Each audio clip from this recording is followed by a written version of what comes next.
O Atlas das Mulheres do Espírito Santo apresenta São Elas Podcast. Olá, estamos começando agora mais um episódio do São Elas, o podcast do Atlas das Mulheres do Espírito Santo. Eu sou a Alice Carpe, sou branca, tenho cabelo crespo preto e tô usando uma blusa roxa com a logo do Atlas. E nesse episódio nós vamos falar sobre mulheres indígenas. E para isso eu tô com convidadas muito especiais. Meninas, por favor, se apresentem. Meu nome é Stephanie, eu sou pesquisadora do Projeto Atlas. Sou uma mulher parda, do cabelo liso, curto, tô com uma blusa roxa com a logo do Atlas também. Sou Renata Ferreira Bento, sou indígena, tô usando adorno no cabelo, tenho cabelo cacheado e tô usando um conjunto feito por mim com minha logo, Costura e Traços Rebento. Perfeito! E pra gente começar esse bate-papo, eu queria ouvir primeiro a Stephanie para contar pra gente como é que foi a dinâmica das rodas de conversa, né? Onde vocês foram e o que vocês escutaram nas rodas. Nós fizemos 2 rodas de conversa em Aracruz, né? A gente fez... Eu participei de uma só, que foi com as Tupiniquim. E foi, assim, muito grandioso participar, óbvio, né, que como pesquisadora do projeto, para entender o que é ser uma mulher indígena dentro do contexto, né, do recorte social e até geográfico no qual que as mulheres estavam, mas até mesmo como historiadora e um processo pessoal também, porque nós escutamos coisas que às vezes a sala de aula, digamos assim, um conhecimento que a gente não acolhe lá, né? Que é as questões da problemática, né, da mulher indígena atualmente, em relação ao olhar social mesmo, né? Esse olhar de preconceito, que às vezes a gente nem imagina que ocorre, né? A gente ouviu, por exemplo, né, nessa roda de conversa que uma das mulheres trabalhava como doméstica, e aí foi acusada de furto, e uma das primeiras falas foi que ela era uma né, índia, né, que muitas pessoas usam ainda essa terminologia, enfim, e aí a gente fica um pouco, né, até mesmo assustado, né, com essas percepções que nós não temos mesmo. E com esses recortes, né, são muito específicos, né, são vivências muito particulares, né, mas em algum momento elas vão perpassar uma pela outra, né, dentro dessas rodas de conversa, da questão do cansaço emocional, físico, que essas mulheres encontram, e até mesmo as potencialidades que tem dentro dessas comunidades, essa percepção de comunidade, de viver em conjunto, que nós que somos da cidade, né, não somos aldeados e não vivemos em comunidades tradicionais, não temos ou perdemos em algum momento, né? Então, esse senso de comunidade, que é muito bacana de ver entre as mulheres, essa percepção, né, que elas têm sobre os próprios direitos sociais e, enfim, políticos que elas podem acessar, que elas têm de acessar, até onde elas o que elas conseguiram alcançar e do que falta alcançar. Então, isso com muita clareza, né? Elas têm muita clareza, tem muito um senso comum de cuidado mesmo dentro da tribo, com as meninas da comunidade, com as mulheres da comunidade, né? E essa identificação de como o que nós percebemos de fora de uma comunidade indígena é diferente da percepção que elas têm da identidade dentro da comunidade. Então, as pinturas, cada pintura tem significado, então é tudo muito significativo, né? Então, os adereços têm um significado, as pinturas têm um significado. Por isso, tamanha preocupação com essa ideia de utilizar dessas identidades, né, de forma fantasiosa, porque tem tudo muito significado, né? Tudo tem um fundamento, né? A Renata, no dia, até falou pra gente sobre as pinturas que ela tava no corpo, o significado daquelas pinturas, sobre a questão da nudez, dos adereços, até mesmo da roupagem que usam, a questão da nudez, da preocupação que elas têm com as meninas se vestirem, né, de forma tradicional, fora da comunidade, porque são percepções muito maldosas, que é uma percepção que não tem dentro da comunidade. Então, tudo isso, a questão da construção financeira, da autonomia financeira que vem através do artesanato, que vem através do conhecimento ancestral, das ervas, enfim, de tudo isso. A gente teve essas percepções que foram muito bacanas mesmo de acessar dentro dessas rodas. Perfeito. E, Renata, queria ouvir um pouquinho da sua história, que você compartilhasse pra gente um pouquinho sobre você, né? Em como que desde o seu nascimento, assim, um pouco resumidamente falando, um pouco da sua história, desde a sua infância até aqui, e das suas vivências, assim, enquanto mulher indígena também. Então, eu cresci na comunidade. Sou nascida e criada, na verdade, na aldeia de Caieiras Velhas. E assim, eu cresci num mundo assim, quando criança era maravilhoso. Mesmo naquela luta de ir pra roça, ajudar a mamãe na roça, fazendo a farinha, né, no quitungo, desde a farinha e o beiju, essas coisas assim, para alimento, para nós mesmos e até mesmo para a comunidade. E indo no rio buscar, né, o próprio alimento, era bom. A gente não entendia, porque era uma forma assim de coisa de criança. E hoje, como mulher, eu vejo que tudo que eu passei não foi só forma de conhecimento que minha mãe estava passando pra gente, né? Porque não foi só eu, foi minhas irmãs também. E sim, foi uma forma de sobrevivência, né? A gente entendia que era um momento legal como criança, mas hoje o que eu vivenciei antes, indo na mata, indo no mangue, na roça, hoje eu tento trazer para a comunidade, não só para as minhas filhas, mas para os jovens de hoje, para continuar, porque faz parte da nossa cultura. E assim, hoje o meu trabalho é na costura. Sou estilista ancestral e no meu ateliê, costura e traços, rebento, eu capacito jovens na cultura. Eu tento trabalhar cada jovem resgatando um pouco da nossa cultura, que a gente está no resgate, e trabalho a técnica de cada um, em cima do conhecimento de cada um, para eles aprenderem a sobreviver no que tem em volta. Então, assim, não é um conhecimento geral, é cada um, entendeu? Cada um tem seu jeitinho de aprender, então eu tento trazer isso, tentar trazer o pouco que eu conheço, né? Quando eu aprendi quando criança, e o que eu vou aprendendo no decorrer da vida, né? Que eu venho aprendendo com os mais velhos, os anciões, minha mãe, o meu padrinho, né? Que era o pajé, né? O Padre Alexandre. Então eu aprendi muito quando ele estava vivo, então eu trago isso. Eu tento trazer e também as coisas que eu venho aprendendo também. E eu sempre tento deixar, né, a cultura viva na minha vida e na vida das minhas filhas. Perfeito. E assim, você até comentou que é mãe, então Sim. além de você ser empreendedora, né, que você costura, você ensina outras Sim. crianças, como que é pra você lidar, assim, com todas essas responsabilidades enquanto mulher e profissional, e como que essas funções, né, atravessam com a cultura indígena? Olha, é um pouco difícil, mas não impossível, né? Eu tento trazer as minhas filhas, em tudo que eu faço, eu tento deixar elas presentes. Inclusive, a minha filha de 6 anos, ela costura. Olha. Ela costura, porque sempre eu tô deixando, como eu tenho que estar ali com ela, então eu tento deixar ocupando a mente dela em algo que ela gosta, que ela aprendeu a gostar. E é uma coisa boa, porque futuramente ela vai levar para a vida dela.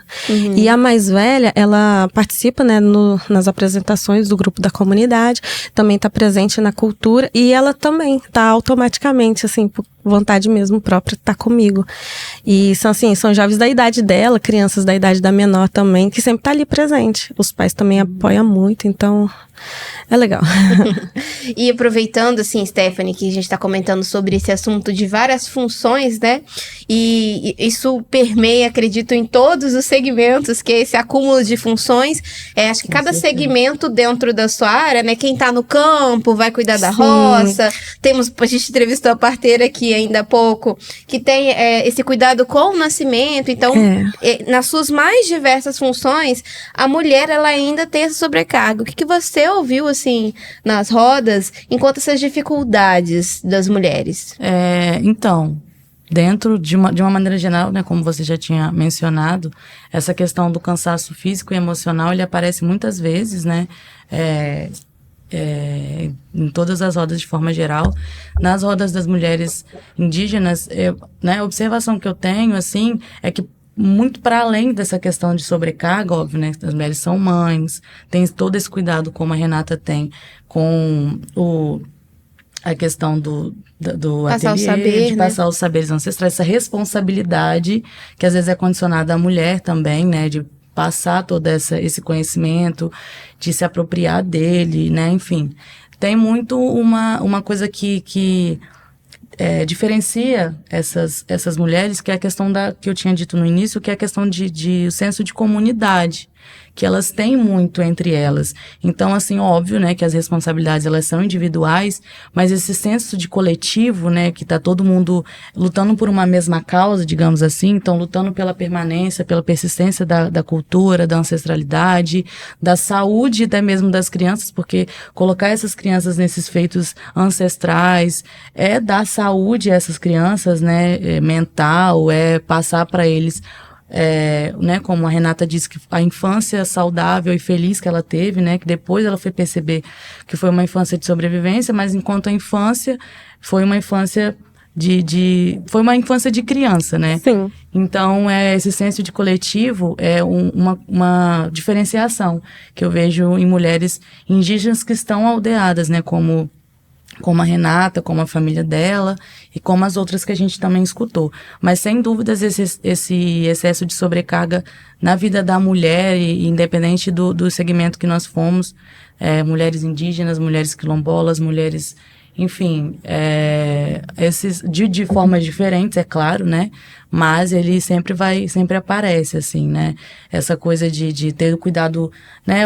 Ter que cuidar da casa, ter que cuidar do filho, ter que cuidar do trabalho, né, da forma de renda, e às vezes ter que cuidar, enfim, como você disse, né, do que está em volta, né, enfim, por exemplo, da comunidade, uma liderança que tem que cuidar, além da própria família, ter que cuidar dessa família externa, que é a própria comunidade, que também dá esse senso, óbvio, de gratidão, né, mas, assim, de sobrecarga, sem dúvidas, assim, é uma questão que aparece de forma, assim... Ali também, né, nas indígenas. E vocês acham que por ser um coletivo, eu falo vocês para você também trazer, assim, alguma coisa que você ouviu, existe uma rede de apoio maior por ser coletivo?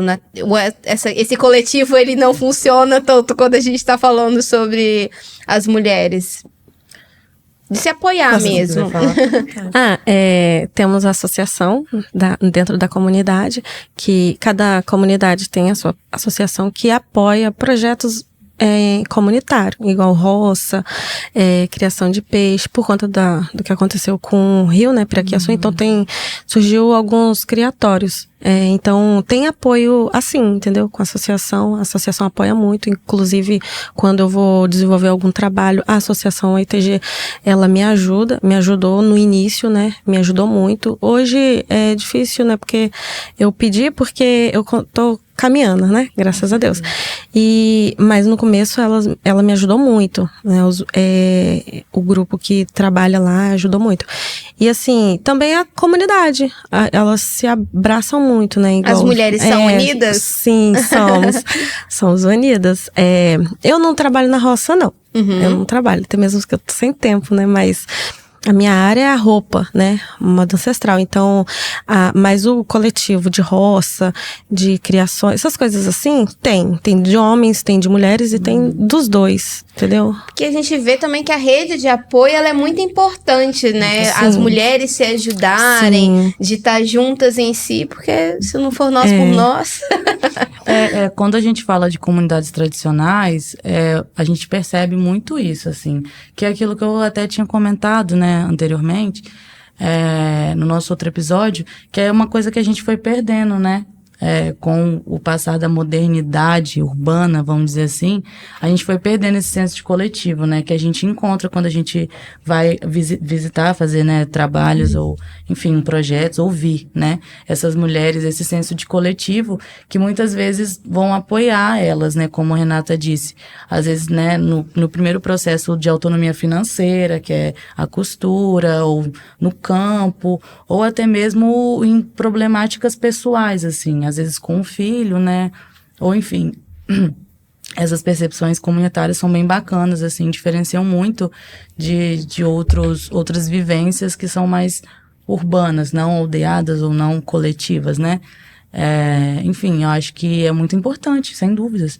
Porque se você tem uma outra mulher para te ouvir que faz parte do mesmo mundo que você, é muito importante para... Não só para ajudar, assim, de forma física, ir lá, às vezes...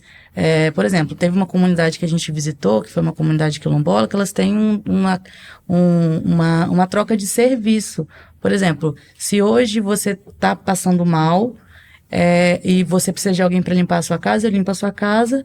Depois, um dia que eu estiver passando mal e eu precisar, você limpa a minha casa. Então, essa ideia de troca de serviço sem ter que pagar, então, uma ideia de coletivo. Olha só que bacana, né? Que é uma forma delas se ajudarem de forma geral, assim. Não só o trabalho braçal, como eu tinha dito, mas também na questão emocional, né? Nós tivemos uma roda de conversa com jovens, né? E aí o jovem, ele perde muito esse contato pessoal, né? Cara a cara, essa conversa, e fica muito no virtual. E aí elas disseram pra gente que essa roda de conversa que o Atlas fez poderia, a partir dali, virar uma coisa recorrente entre elas. Então elas falaram, não, a gente vai comprar um vinho, vai sentar aqui e vai conversar. Que é coisa que a gente não faz, e com essa roda de conversa a gente teve essa percepção dessa importância que é trocar esse conhecimento, trocar esses problemas, né? Ver onde eu posso te ajudar, enfim. Isso é com certeza muito importante, esse espírito de sororidade, né? Que algumas mulheres, que a gente percebeu principalmente na roda das mulheres indígenas. Perfeito. E como que o machismo, ele aparece nesse seu contexto enquanto mulher indígena? Por exemplo, você comentou das meninas, né, que vocês têm esse cuidado com a roupa que vai vestir. Como que você acha que ele aparece no seu cotidiano? Em questão, assim, das vestimentas, você diz? Do jeito que você achar, por exemplo, tem gente que diminui, né, as mulheres por fazer determinado serviço. Você, como a costura, você escuta algo que não é agradável por ser uma mulher, né? Ouvimos muito isso, mas graças a Deus aos poucos tá acabando, né? Em questão, a minha mãe, o que ela fazia, ela era o pai e a mãe. Então, assim, o que ela fazia, ela era muito, isso não é coisa de mulher. Mas ela fazia e não tinha saída, né? E eu aprendi a ser forte, assim, com ela. Então, eu corro atrás, se eu preciso, eu corro atrás, não espero. Então, se tem como eu fazer, eu tento fazer no meu máximo. Então, assim, eu também sou um pouco apontada. Mas você precisa ter um homem e tal. Um marido, porque tem que fazer. Mas não, mulher independente, né? Independente de qualquer coisa. Se ela tem que acreditar, entendeu? Ela tem que acreditar. E o que eu faço... eu faço muita coisa, mas... às vezes até eu fico... meu Deus, eu consegui? Eu consegui. É só colocar na cabeça que consegue. Quebra qualquer machismo. Mas é difícil, né? É difícil, muito difícil. Lá na comunidade tem um grupo de mulheres, né? Mulheres guerreiras, Cunhã Guarini. Aí, ali são mulheres que já são casadas, têm filhos, mulheres de idade. Esse grupo foi em homenagem à Dona Helena, a anciã da comunidade. Porque ela foi uma referência na aldeia, entendeu? Ela, lá em Caieiras, aí esse grupo é pra isso, é quebra de preconceito mesmo, e de mostrar que a mulher é capaz. Esse grupo, a gente se apresenta, eu faço parte, a gente se apresenta, a gente faz dança, homenageia ela, entendeu? E não só ela, outros anciões também, dentro do território. E ali é mais voltado pra mulher. né? Aí a gente tem rodas de conversa, igual você falou. É meio que uma rede de apoio das mulheres. Conversa para desabafar, essas coisas. Não só para se apresentar, né? Mas quando a gente tem nossos ensaios, tem muito isso. Conversar mesmo. Esse companheirismo, isso. né? E um assunto que eu queria ouvir também, uma temática que ela é bem polêmica e que a gente vê bastante, principalmente nas redes sociais, e é um assunto que estava em alta em pouco tempo, é sobre...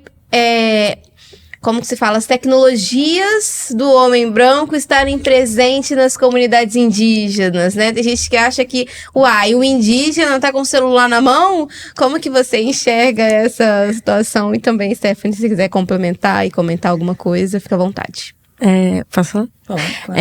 Então, lá... Tem isso, tem muito isso, né? Igual carro. Índio, por que índio, né? Eles falam índio.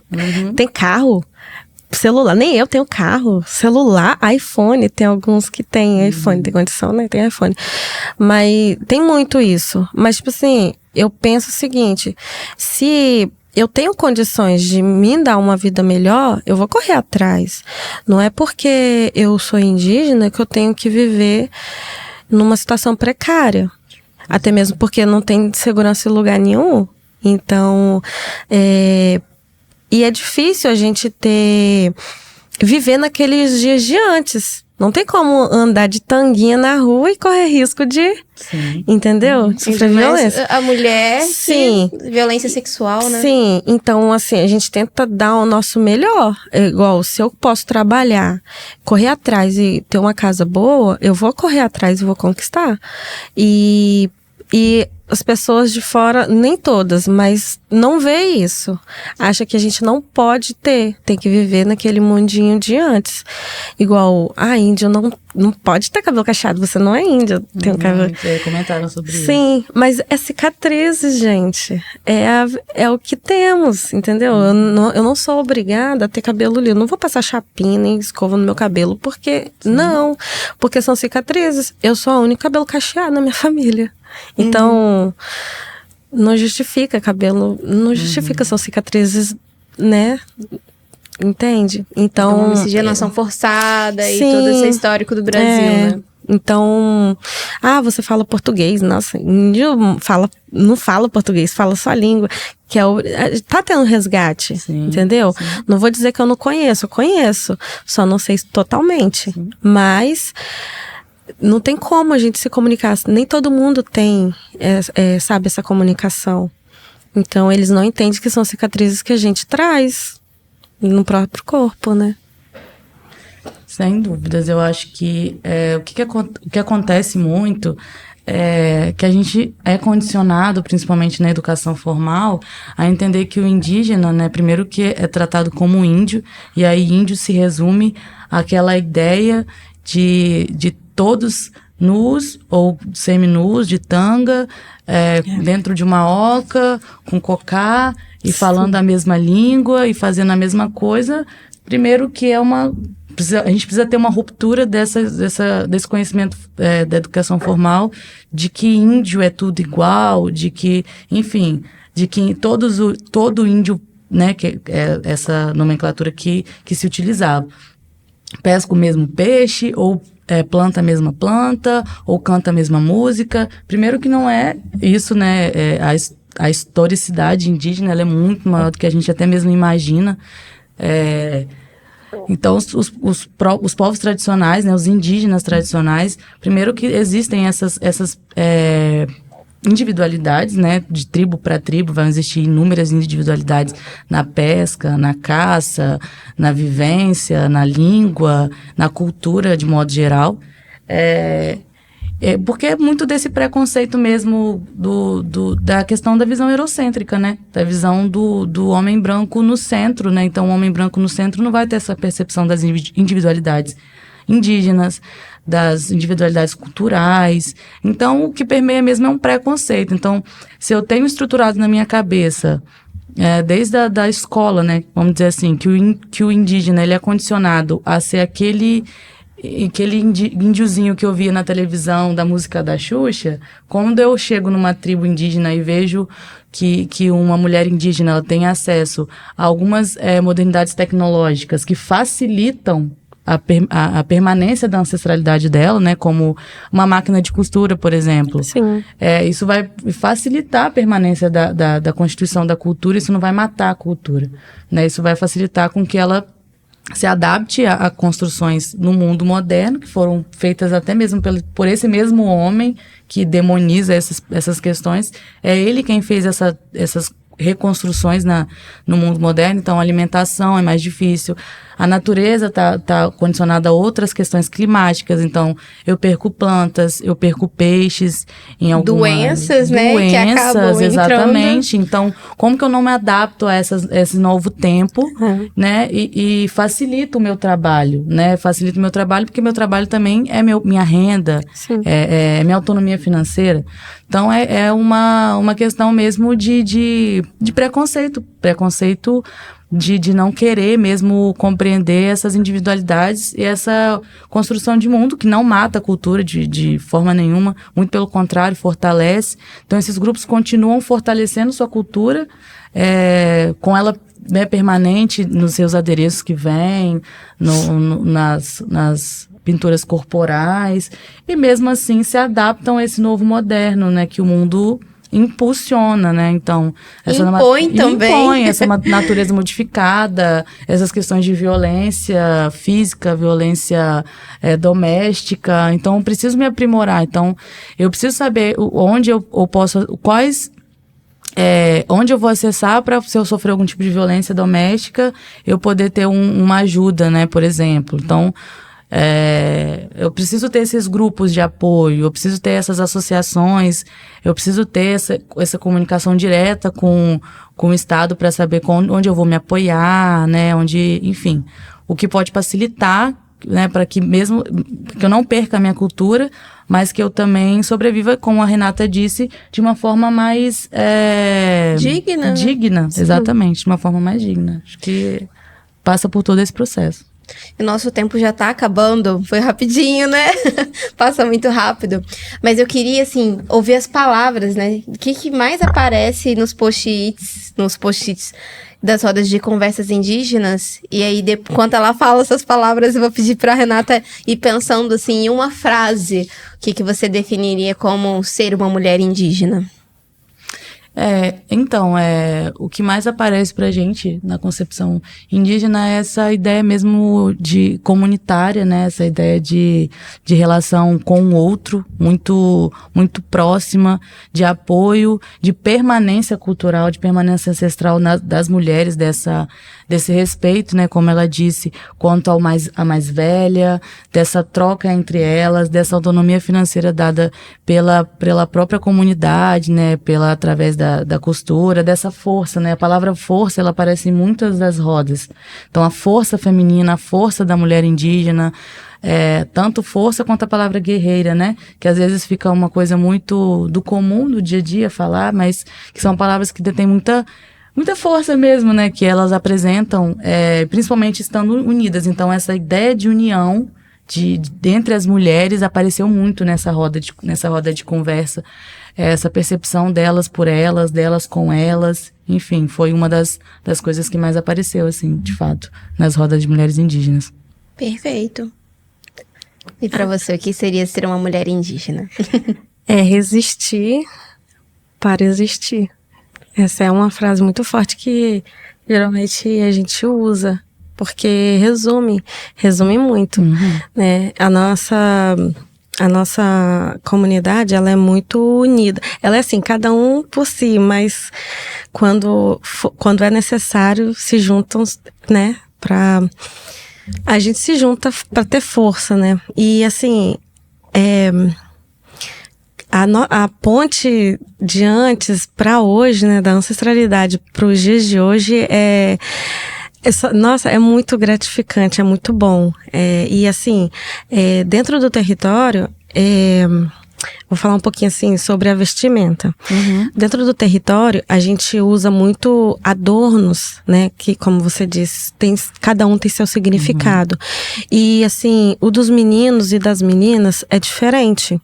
E o das meninas, inclusive meu trabalho é voltado para isso, trazer a ancestralidade para os dias de hoje. É uma ponte. E assim, a gente resiste dessa forma, trazendo a nossa cultura para os dias de hoje. Inclusive, a roupa que eu tô usando aqui, vocês podem ter visto um parecido, assim, um conjunto desse, colete com a calça, e vocês viram o diferencial que tem um grafismo. O grafismo significa resistência. Cada um tem seu significado, mas só de ter ali a marca, é como se fosse uma resistência. A gente tá mostrando que a gente tá ali, entendeu? E não pra, como que fala? Uma forma evasiva. E sim para mostrar que a gente merece um pouco de respeito, entendeu? E então, assim, não como afronta, mas uma forma, assim, de abraçar a causa. Não digo para bajular, mas, assim, respeitar mesmo. Não falar piadinhas. Então, assim, isso fere muito. Inclusive os mais velhos, né? Que não sabem lidar com essas situações. Que é pouco, né? Pouco conhecimento que eles têm. Então sofre muito em relação a isso. Então, assim, o meu trabalho é voltado para isso. Não precisa... você é índia. Não, você já tá usando, já tá mostrando que você é indígena. Isso. Você tá ali. Então, a roupa é isso. Trazer um pouco de... Ela fala por si só. Não precisa abrir a boca. Né? Entendeu? Um adorno, entendeu? Já me perguntaram, eu posso usar? Pode.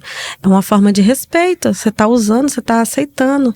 Entendeu? Você não tá com afronta nem nada e nem deboche. Então, uma forma de você tá aceitando, independente qual etnia, entendeu?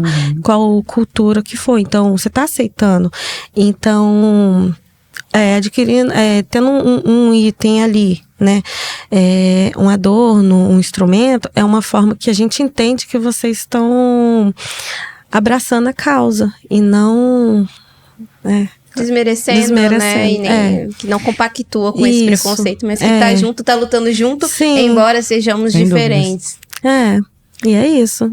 Deixa seu arroba pra quem quiser encomendar. Olha pra aquela câmera ali, ó.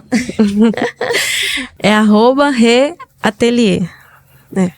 Então, quem quiser encomendar aí com a Rê, só procurar lá no Instagram. A gente vai deixar aqui na descrição desse episódio também. Meninas, muitíssimo obrigada pela participação de vocês. Foi uma honra poder conversar e ouvir um pouquinho da sua história, ouvir um pouco mais, né, sobre as vivências das mulheres indígenas. E é isso. Muito obrigada. E para quem tá acompanhando a gente, até a próxima.